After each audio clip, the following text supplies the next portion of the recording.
y double dash plus 5y dashed plus 25y equals 0, and we've got these initial conditions here. So let's write the associated auxiliary equation then. So here, lambda squared plus 5 lambda plus 25 equals 0. So let's use the formula then. Minus b minus 5 plus or minus b squared, which is 5 squared 25, minus 4 times a, which is 1, times c, which is 25, all over 2a, isn't it? Which is 2 lots of one of these, 1. So that's equal to then, minus 5, plus or minus. Now, 25 take 100, that's 100 there. That's minus 75. Okay, so minus 75 is 25 times 3, so 25 is, root 25 is 5, so you can take that out and it's going to be 5 root 3. This is root 75, if you see what I mean, because that's a root 25 times a root 3, which makes root 75, all over 2. So lambda is equal to then minus 5 over 2 plus or minus, I, 5 root 3 times I over 2, and we need to compare that with alpha plus minus beta I, don't we, to read off the alpha and beta. So we can see what alpha and beta is here. So we've got a complex case. Let's just refer to the complex case. Here it is here. A sine plus b cos e to the alpha. So y is equal to then a sine beta, wasn't it, which is 5 root 3 over 2, x plus b cos plus b cosine 5 root 3 over 2 again, because it's b beta x. So it's a sine of the beta x plus b cos beta x, all times by e to the alpha, which is minus 5 over 2 times x. There we are. That's the general solution. So now let's go back to our initial conditions. Let's get the first one for this one here. Y naught equals minus 2. So let's look at this then. Y naught is equal to minus 2 gives. So when x is 0, y is minus 2.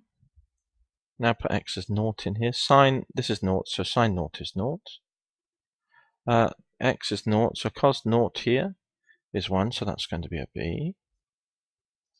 And that's e to the minus, this is 0, isn't it? So that's going to be 0, which is 1. So that implies then 1 times b is just b, and that's equal to minus 2. There we go. So there's the first value then. B is minus 2. Now we need to differentiate this, so that's quite a tricky thing because it's a product. This part here, so I'll get rid of that line now. This part here is the u of the product, and this part here is the v. The u part consists of two terms that we need to differentiate, and each one of them is a function of a function. And then the v is also a function of a function, so bear that in mind. And just what we're going to do here is e to the something differentiates to e to the something. So that's the same thing, multiplied by the something differentiated. So minus 5 over 2 comes down. By the same token, the same process applies to the sine and the cosine of these things. Basically, the 5 root 3 will come out when the something is differentiated, both here and here. So without further ado then, let's have a go at that then, and differentiate it. So what have we got then? We've got u. So let's write down u. 5 root 3 over 2x plus b cos 5 root 3 over 2x, that's u, div dx, e to the something goes to e to the something, multiplied by the something differentiated, which is minus 5 over 2. There's u div dx, plus v, e to the minus 5 over 2x, times du dx. Now we're going to be careful here. Sine, as we said before, differentiates to cos, so we're going to have a cosine 5 root 3 over 2 x times the something differentiated, which is 5 root 3 over 2, plus the second term. But the second term cos differentiates the minus sign, so there's going to be a minus b sine of the something, 5 root 3x over 2, times the something differentiated, which is 5 root 3 over 2. There we go, close the bracket. So that's y dash then. Now we want to invoke the initial condition, so let's pop back up and just get the initial condition. Here, y dash naught equals 2. So y dash naught equals 2 into here then. See what that gives. Y dash naught equals 2 gives, let's have a look at this then. Input x is 0 when y dashed is 2, so 2 equals then. And then sine of naught is 0, so that will be 0. Cos of naught is 1, so that's just b there. E to the, this is 0, so this will just be 1 times minus 5 over 2. There we go, get that. Then the second term plus e to the 0 is 1. Bracket, cos, the sine 0 will be 0. So that term can just disappears. It's only this term here, which is a cos 0, which is 1, which is a, times 1. And then it's times 5 root 3 over 2. There we go. We know that b has the value minus 2, don't we, just from above there. So we can put that in now.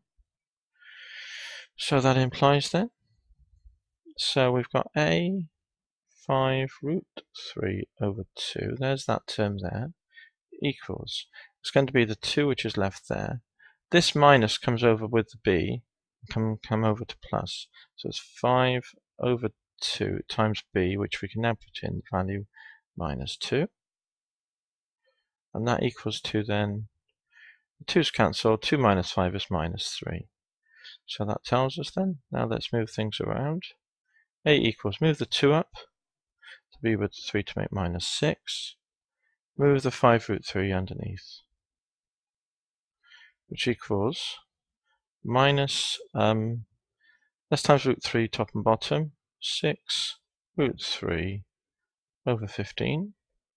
And then we can cancel by 3 top and bottom, so it's minus 2 over 5 root 3. There we go. So there's A, and we've got B, which is just here. So now we can write down the answer. Okay, it would be, there's U, and there's V, so it's these two, isn't it? That was what we had originally. A sine plus B cos, so let's put them in then. So finally then, y is equal to A minus 2/5 root 3 sine 5 root 3 over 2x, wasn't it? Plus b, which is minus 2, cos 5 root 3x over 2, all times by e to the minus alpha x, wasn't it? Minus 5 over 2x it was, wasn't it? If you think back. So let's just put that in at the end. 5 over 2 times x. So that's now the particular solution for those initial conditions.